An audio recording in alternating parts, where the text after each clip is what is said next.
I, Sri Amarsing Tisso, having been elected a member of the House of the People,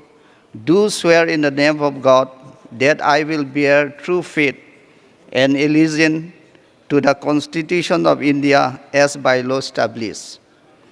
that I will uphold the sovereignty and integrity of India, and that I will faithfully discharge the duty upon which I am about to enter.